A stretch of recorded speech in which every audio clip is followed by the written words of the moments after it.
নমস্কার সবাইকে। বিথির পাঠশালা ইউটিউব চ্যানেলে সবাইকে স্বাগত। আজকে নিবেদন শীর্ষেন্দু মুখোপাধ্যায়ের একটি মজাদার গল্প, নফরগঞ্জের রাস্তা। তবে আজকে গল্প শুরু করার আগে আমার চ্যানেলে যারা নতুন তারা চ্যানেলটিকে অবশ্যই সাবস্ক্রাইব করে ভিডিওগুলিকে লাইক করে দেবেন, ভালো লাগলে বন্ধুদের সঙ্গে শেয়ার করবেন এবং পাশে থাকা বেল আইকনটি অবশ্যই ক্লিক করবেন। শুরু করছি আজকের নিবেদন। ও মশাই, নফরগঞ্জে যাওয়ার রাস্তাটা কোন দিকে বলতে পারেন? নফরগঞ্জে যাবেন বুঝি? তার বেশি কথা কি, গেলেই হয়, বেশি দূরের রাস্তা নয়। নফরগঞ্জে একরকম পৌঁছে গেছেন বলে ধরেই নিন। বাঁচালেন মশাই, স্টেশন থেকে এই রোদ্দুরে মাইল 5 ঠেঙাচ্ছি, 3-3টে গা পেরিয়ে এলুম, এখনও নফরগঞ্জের টিকিটিও দেখতে পাইনি। আহা, বড় হয়রান হয়ে পড়েছেন মনে হচ্ছে। এই দাওয়াতেই বসে জিরিয়ে নিন কিছুক্ষণ। বেলা মোটে 12টা বাজে, চিন্তা নেই।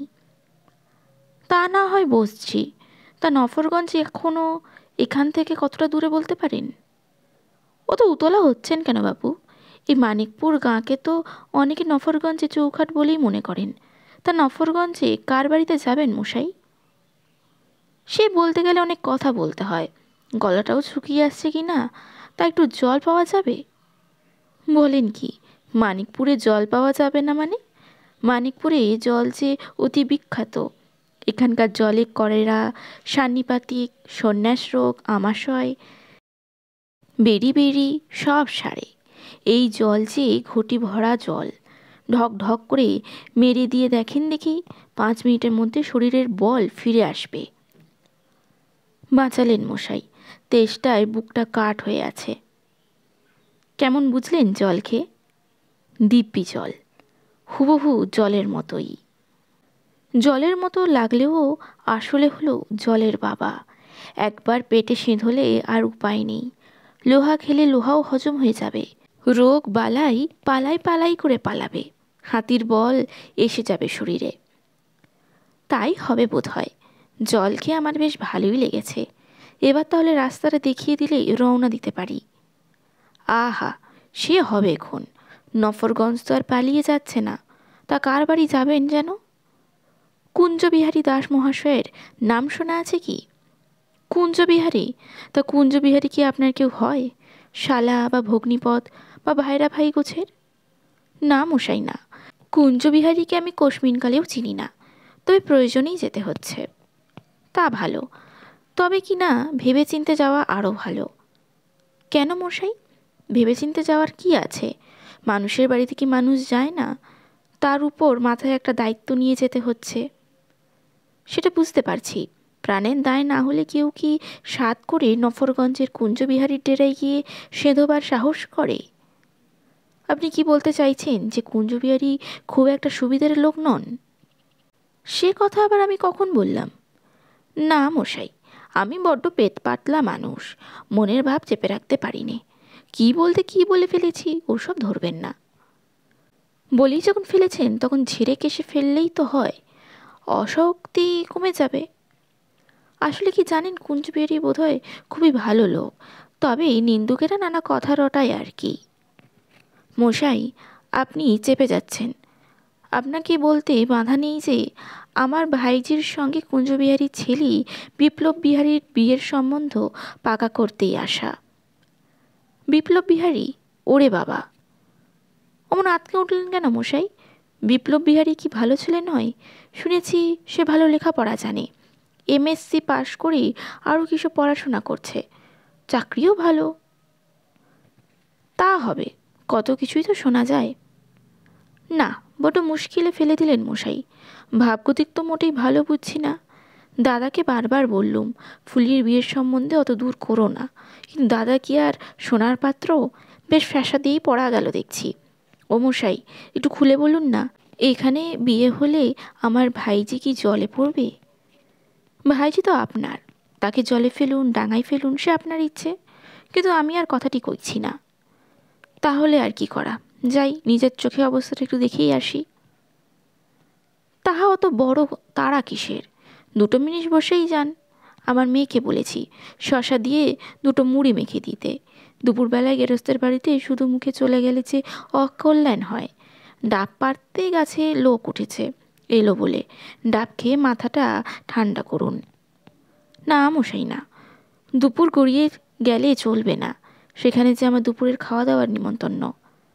দেরি কিসের, সবে তো 12টা, পথও বেশি নয়, কথা আছে। আগে কথাই তো শুনতে চাইছি।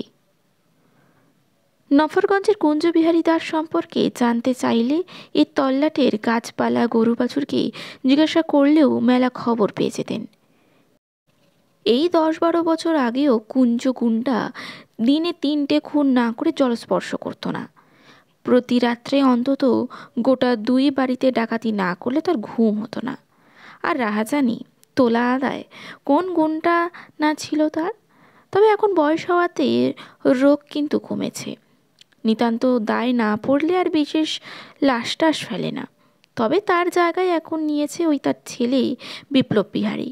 তফাৎ হয়েছে, বাপ মানুষ মারত দা কুড়ুল দিয়ে, ছেলে মারে বন্দুক পিস্তল দিয়ে।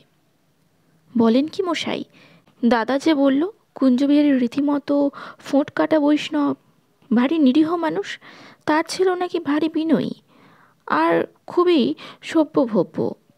হাসালেন মশাই। আপনার দাদার চোখে নিশ্চয়ই চাল সে ধরেছে। এই যে আপনার মুড়ি আর ডাব এসে গেছে, রোদে তেঁতে পুড়ে এসেছেন, একটু খিদে তেষ্টা মিটিয়ে নেন তো। আর খিদে তেষ্টা, আপনার কথা শুনে খিদে তেষ্টা তো মাথায় উঠেছে। আহা, তা বলে কি আর চলে? তা ভাইজির বিয়ে দেওয়ার জন্য কি আর পাত্র জুটল না? সেইটাই তো ভাবছি, দাদার তো দেখছি কাণ্ডজ্ঞানই নেই। তা কুঞ্জ গুন্ডা তার ছেলের বিয়েতে কত পণ নিচ্ছে? 2-4 লাখ টাকা তো হবে না? না মশাই, সেরকম তো কিছু শুনিনি। বরং দাদা একবার কথা তোলায় নাকি কুঞ্জবিহারী তার 2 হাত ধরে কেঁদে ফেলে আর কি। লোকটা নাকি বলেছে তাদের বংশে পণ নেওয়ার কোনো রেওয়াজ নেই। আপনিও বিশ্বাস করলেন সে কথা? আইনের ভয় প্রকাশ্যে না নিলেও গোপনে একটা বন্দোবস্ত হয়েছে ঠিকই। ধরে রাখুন 3 থেকে 5 লাখ টাকা হবেই। কিন্তু দান সামগ্রী দিতেও যে বারণ করেছে। বলেছে দান সামগ্রী আবার কিসের? আমার ছেলে যদি তার বউকে প্রয়োজনীয় জিনিস কিনে দিতে না পারে, তবে তাকে যোগ্যপাত্র বলে ধরা যায় না। হো হো, কথার মারপ্যাঁচ মশাই, কথার মারপ্যাঁচ। এখন ওসব বললে আর কি হয়? বিয়ের পর দেখবেন নানা ছুতোয় হরেক রকম জিনিস ফিকির করে ঘাড়ে ধরে আদায় করছে। আপনি তো আমাকে বড়ই টেনশনে ফেলে দিলেন মশাই। এখন এই বিয়ে কি করে ভাঙা যায় তাই ভাবছি। কথা একরকম পাকা হয়েই আছে, আজ দিন ঠিক করে নিয়ে যাওয়ার কথা আমার। পুরুত মশাই অপেক্ষা করছেন, বড় মুশকিলেই পড়া গেল দেখছি। বিয়ে ভেঙে দেওয়াই ঠিক করে ফেললেন বুঝি? তাছাড়া আর উপায় কি বলুন? আহা, শুনে বড় স্বস্তি পাচ্ছি, মেয়েটা বেঁচে গেল। তাহলে বরং আজ আর আপনার নফরগঞ্জে যাওয়ার দরকার নেই। বাড়ির পিছনে টলটলে পুকুরের জলে স্নান করে নিন। তেল, গামছা, সাবান সব আসছে ভিতর বাড়ি থেকে। তারপর দুপুরে 2টি ডাল ভাত খেয়ে একটু জিরিয়ে নিয়ে বাড়ি মুখো রওনা হবে খন। পাবদা মাছের ঝাল, সরপুটি সর্ষে ভাপা, রুই মাছের কালিয়া, ঝিঙে পোস্ত, সোনা মুগের ডাল, মুড়িঘণ্ট, চাটনি আর পায়েস হয়েছে। এতে হয়তো আপনার একটু কষ্টই হবে, তবু গরিবের বাড়িতে 2টি অনুগ্রহ করে না করলে ছাড়ছি না মশাই। বাপরে, বলেন কি? এত দূরে এসে যদি ফিরে যাই তাহলে দাদা কি আর আমাকে আস্ত রাখবে? বিয়ে ভাঙতে হলে কুঞ্জবাবুর মুখের উপরই কথাটা কয়ে আসতে হবে, তাতে প্রাণ গেলেও কিছু নয়। আর ভোজ খাওয়ার মতন মনের অবস্থা আমার নয়, আমাকে এক্ষুনি রওনা হতে হচ্ছে। বলছিলাম কি, উত্তেজিত না হয়ে আর একটু বসুন। বলছিলাম কি, বিয়েটা একবারে ভেঙে দেওয়ার আগে একটু অগ্রপশ্চাৎ ভাবাও তো দরকার। হুট করে বিয়ে ভেঙে দেওয়াটা তো আর ঠিক হবে না। বলেন কি মশাই, এরপরও এই বাড়িতে কেউ বিয়ে দেয়? সেটা অবশ্যই ঠিক, তবে কি না কুঞ্জবিহারী বা বিপ্লব বিহারীর বদনাম থাকলেও তাদের সংসারে কিন্তু অশান্তি নেই। কুঞ্জগুন্ডার বউ কুসুম তো ভারী লক্ষ্মীমন্ত মহিলা। পুজো পাঠ, ব্রাহ্মণ সেবা, ধ্যান ধ্যান, অন্যের বিপদে ঝাঁপিয়ে পড়ার মতন মেলা গুণ রয়েছে। এ যে বাঘের ঘরে ঘোক। যে আঁকে বিয়ে হলে আপনার ভাইজি দুঃখে থাকবে না, কারণ বিপ্লব বিহারী বাইরে যেমনই হোক আসলে ছেলে তেমন খারাপ নয়। সন্ধ্যা হলেও সে ফিজিক্সে এমএসসি ফার্স্ট ক্লাস পেয়েছিল, তার উপর MBA। স্বভাব ভারী ভালো, ভারী বিনয়ী, ভারী ভদ্রলোক।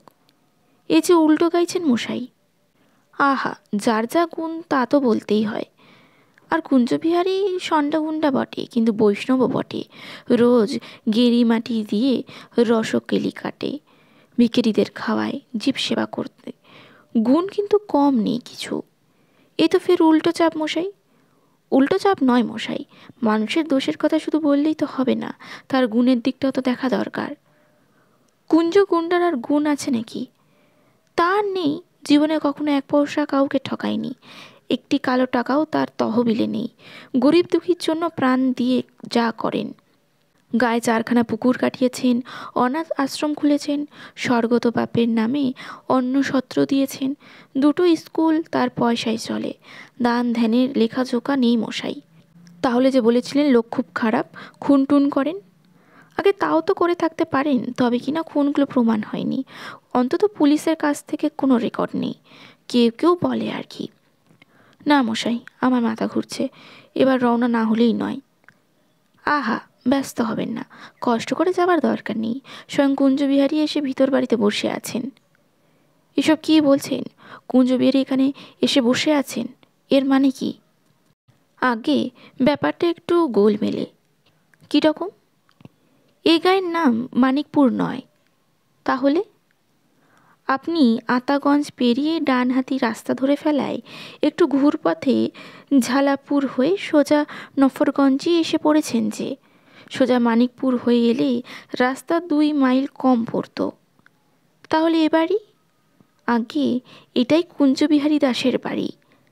আমি হলুম গে তার ভাইরা ভাই, নবকুমার হাজরা। অ, তাই বলুন।